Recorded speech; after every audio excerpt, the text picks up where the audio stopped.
we have embraced the world.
Hey, how you guys doing? Jason here, FEMA Region 5, giving my Facebook article updates for September 16, 2013. We'll jump right into an article out of Infowars.com, continually updating, so if you want to click on it for the latest news, go to Infowars.com. 12 dead in mass shooting at Navy Yard. Gunman identified as Aaron Alexis. 12 people were shot dead at a Navy Yard in Washington, D.C. today. One of the gunmen is now confirmed dead and has been identified as 34-year-old civilian contractor Aaron Alexis. Authorities feared 2 other shooters may be at large, but one of these, a white male in the tan outfit, has been cleared. Initial reports of 2 or even 3 shooters are now being questioned, with NBC reporting that there is no hard evidence of more than one shooter. A subsequent report states that the prospect of a second or third shooter is fading, but they want to make certain that the scene is clear. The Washington Post reports that there was as many as 3 shooters. The alleged shooter, 34-year-old Texas, who is now dead according to NBC, which adds that the FBI believes he used ID of a former Navy Yard worker. Wow, so this just happened today, September 16, 2013. If you want to keep updated, go to Infowars.com. Let's move on to the next article. This is BenSwan.com. Christians suffer in the new Middle East. Syria has been home to one of the world's oldest Christian communities, which dates back to 2 millennia. There are even Christians in some villages of Syria that Aramaic. There are even Christians in some villages of Syria that Aramaic. Wow, they totally reworded that wrong. I'll go ahead and read it the way they worded it so you can see how this doesn't make sense. There are even Christians in some villages of Syria that Aramaic, which was the language Jesus was said to have spoken. I guess they're trying to say there are Christians in some of these villages of Syria that speak Aramaic, which it dates back to the language that Jesus was said to have spoken. Jesus spoke Aramaic, Hebrew, Greek. The Apostle Paul is said to have been converted to Christianity while on the road to Damascus. At one point, Christians composed of 30% of Syria's population. Today, they compose only 10% of Syria's 22 million. Christians in Syria have always been among the minority. However, they were long protected under Hafez al-Assad, who was president between 1971 and 2000, by his son Bashar. Since the Syrian civil war began 2 years ago, hundreds of thousands of Christians have been forced to exodus. It is estimated that more than 1,000 Christians have been slaughtered. Entire Christian villages have been wiped out, and more than 40 churches have been destroyed or damaged. Many fear that Christians will find no refuge in Syria if the rebels are successful in overthrowing Assad, who has long protected them. Now, I thought the United States, Britain, France, I thought we all promised that we wouldn't sit by and allow another Holocaust to go, on our watch.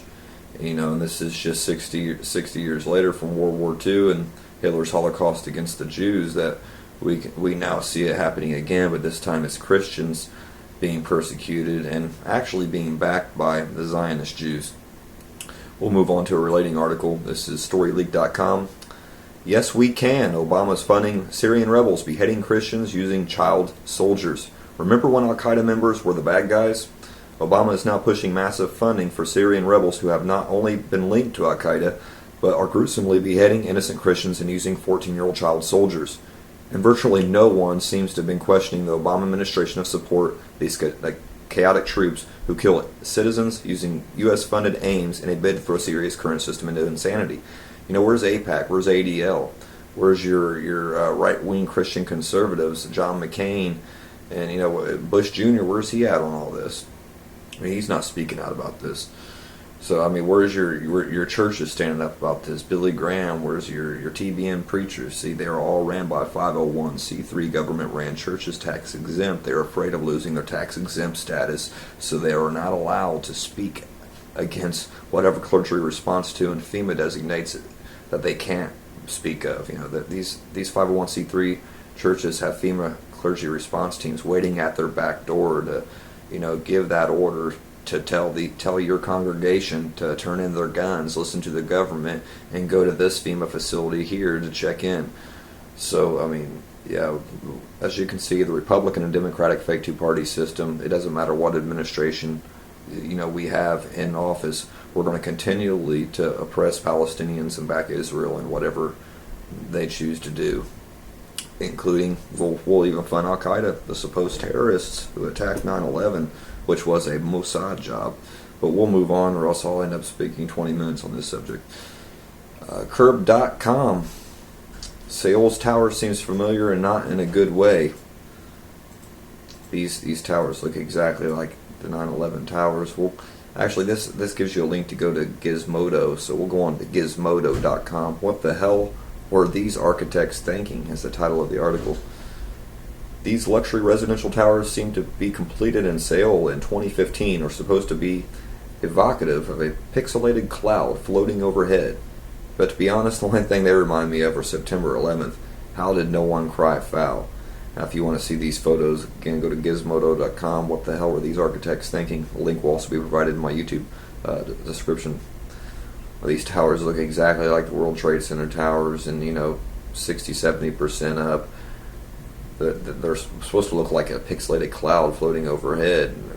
They can join each other, but they're literally looks like the explosions, the World Trade Center coming down, and these buildings are positioned exactly, side by side with each other, a little bit off-centered and stuff. So, from higher angles in the 10-story tall pixelated cloud structure that connects the two 850-foot towers certainly looks more whimsical.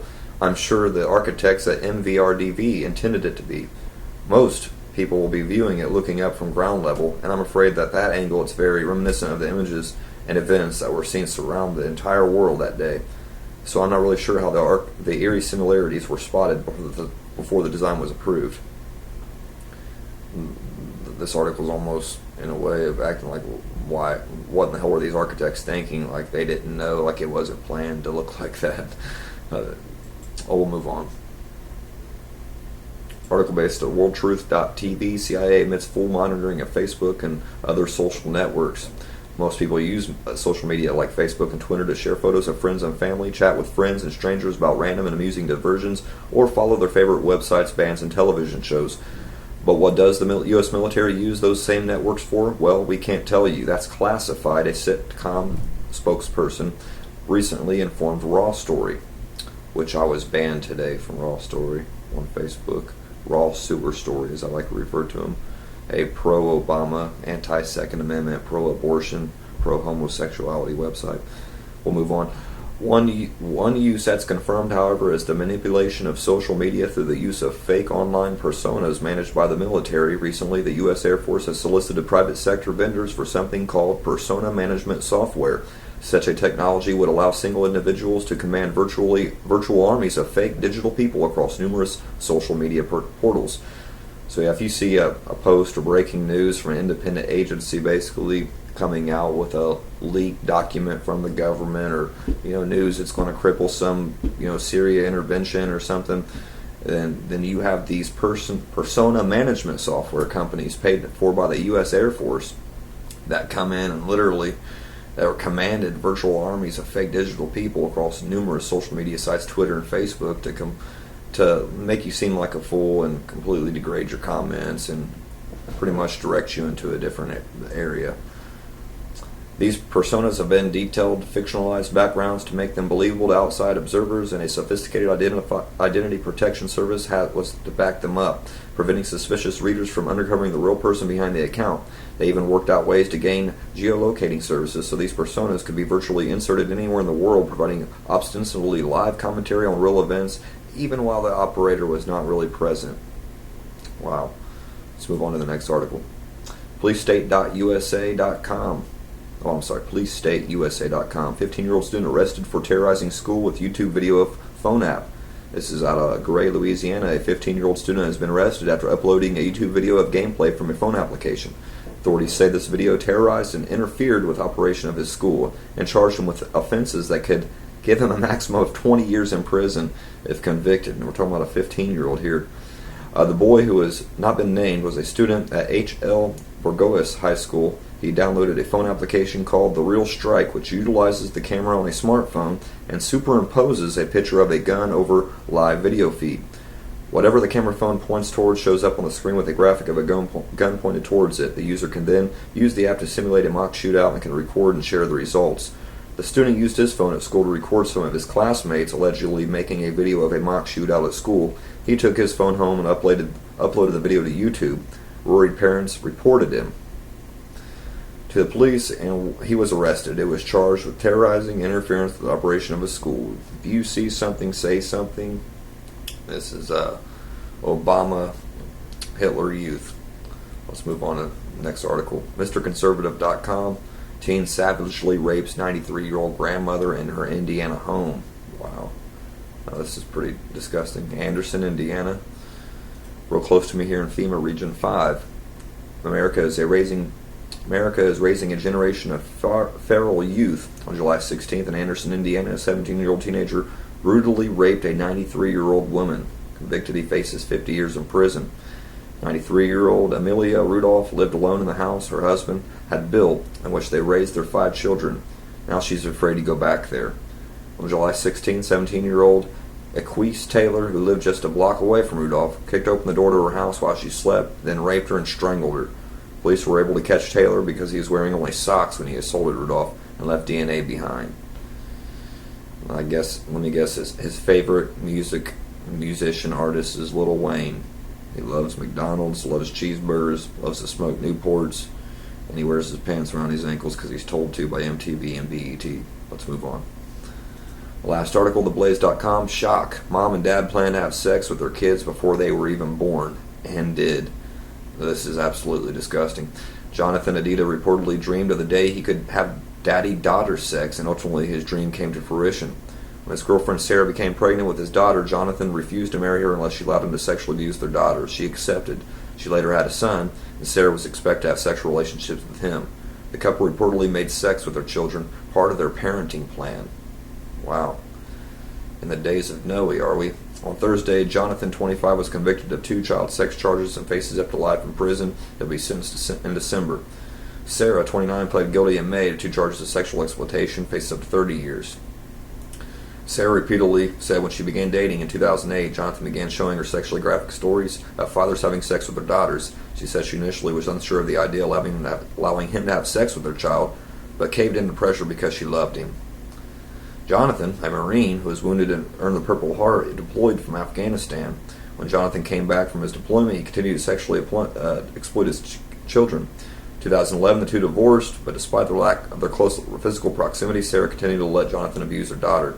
In 2012, Jonathan repeatedly found a new girlfriend who agreed to let him have sex with her daughter. Girlfriend Samantha Bryant, 23, not only allowed Jonathan to have sex with the child, but watched and even took pictures. At the request, Jonathan even performed sex acts on her own daughter. At the request, Jonathan Adida, she even performed sex acts on her own daughter. Wow. Bryant, moreover, wrote fantasy stories about having sex with the girl after John repeatedly requested it. Bryant repeatedly pled guilty to sexually assaulting her own child, allowing John to exploit the little girl.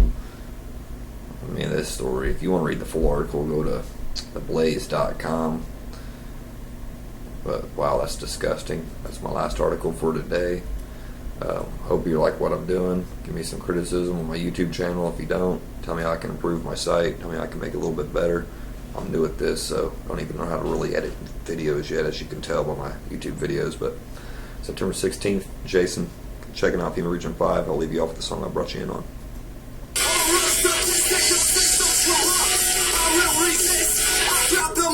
Raise my fist, come on! All the odds that's against me being free. All the odds that's against me being free. All the odds that's against me being free.